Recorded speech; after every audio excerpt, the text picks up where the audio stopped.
بسم اللہ الرحمن الرحیم۔ وہ 7 بچوں کے باپ تھے، 3 بیٹے اور 4 بیٹیاں۔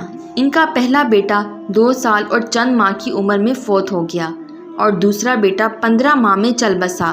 تیسرا بیٹا 17 ماہ میں داغ مفارقت دے گیا۔ ان کی پہلی بیٹی کی شادی ہوئی، وہ 28 برس میں دنیا سے رخصت ہو گئیں۔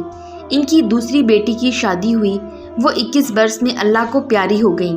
پھر ان کی تیسری بیٹی کی شادی ہوئی، وہ بھی 27 برس میں اس جہان فانی سے کوچ کر گئیں۔ انہوں نے اپنے تمام بیٹے بیٹیاں کو اپنے آنکھوں کے سامنے دنیا سے رخصت ہوتے دیکھا اور ان کی اپنی رحالت کے وقت صرف ایک بیٹی دنیا میں رہ گئی تھیں۔ کیا آپ نے جان لیا یہ کون تھے؟ یہ اللہ کے حبیب کریم صلی اللہ علیہ وآلہ وسلم، آخری نبی صلی اللہ علیہ وآلہ وسلم اور امت کے غم خوار محمد صلی اللہ علیہ وآلہ وسلم بن عبداللہ تھے۔ جب کبھی آپ کو کسی سخت آزمائش یا دل چیر دینے والے غم کا سامنا ہو تو اپنے نبی آخری الزمان صلی اللہ علیہ وآلہ وسلم کے اس قصے کو یاد کر لیا کریں۔ جب خیبر فتح ہوا تو ایک یہودیہ عورت نے نبی کریم صلی اللہ علیہ وآلہ وسلم کے لیے کھانا بھجوایا جس میں زہر تھا۔ اللہ کے نبی صلی اللہ علیہ وآلہ وسلم نے ایک ہی لقمہ منہ میں ڈالا کہ فوراً پہچان لیا، لیکن زہر نے اپنا اثر کر دیا۔ یہودیہ عورت کو پکڑا گیا اور اس نے اپنا جرم تسلیم بھی کر لیا، لیکن اس نے معافی مانگ لی۔ اللہ کے حبیب صلی اللہ علیہ وآلہ وسلم نے اس یہودیہ عورت کو بھی معاف فرما دیا۔ جب مکہ فتح ہوا تو ابو جہل کے بیٹے اکرمہ کو بہت ڈر تھا کہ میرے والد نے مسلمانوں کے ساتھ جو کچھ کیا، اب اس کا خمیازہ مجھے بھگتنا پڑے گا۔ چنانچہ یہ فتح مکہ کے دن وہاں سے بھاگ گئے۔ ان کی بیوی حضرت ام حکیم رضی اللہ تعالی عنہا نبی کریم صلی اللہ علیہ وآلہ وسلم کی خدمت میں حاضر ہوئیں اور کلمہ پڑھ لیا۔ مسلمان ہونے کے بعد کہنے لگی، جی آپ میرے خاوند کو بھی معاف فرما دیجئے۔ نبی کریم صلی اللہ علیہ وآلہ وسلم نے ان کو بھی معاف کر دیا۔ اب ام حکیم رضی اللہ تعالی عنہا اپنے خاوند کو تلاش کرنے کے لیے نکلیں۔ جب ایک جگہ دریا کے کنارے پر پہنچی تو پتہ چلا کہ خاوند کشتی کے ذریعے ابھی یہاں سے روانہ ہوا ہے۔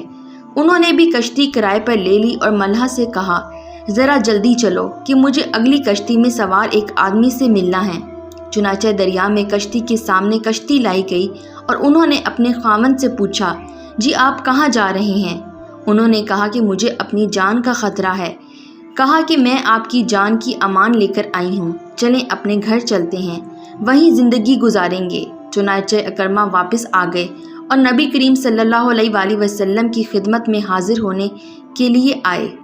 ابھی دور ہی تھے کہ ایک صحابی کی نظر پڑی تو وہ صحابی رضی اللہ تعالی عنہ دوڑ کر نبی کریم صلی اللہ علیہ وآلہ وسلم کی خدمت میں حاضر ہوئے کہ آپ صلی اللہ علیہ وآلہ وسلم کو بتائیں کہ ابو جہل کا بیٹا آیا ہے، وہ اتنا بڑا دشمن ہے۔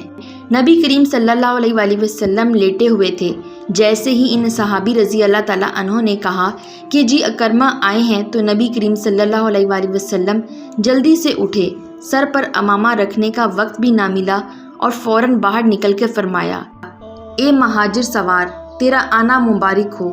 ابو جہل وہی تھا جس نے نبی کریم صلی اللہ علیہ وآلہ وسلم کو شہید کرنے کی پلاننگ کی تھی۔ اس کے بیٹے کے ساتھ بھی ایسا افو درگزر کا معاملہ ابو سفیان رضی اللہ تعالی عنہ کو دیکھ لیجئے۔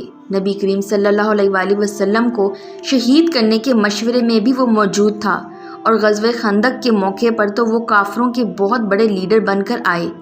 فتح مکہ کے موقع پر نبی کریم صلی اللہ علیہ وآلہ وسلم نے ان کو بھی معاف کر دیا اور ساتھ یہ بھی فرما دیا، جو ابو سفیان کے گھر میں داخل ہو گیا وہ بھی امان پا گیا۔ اللہ تعالی ہمیں بھی پیارے نبی کریم صلی اللہ علیہ وآلہ وسلم کی سنتوں پر عمل کی توفیق عطا فرمائے، آمین یا رب العالمین۔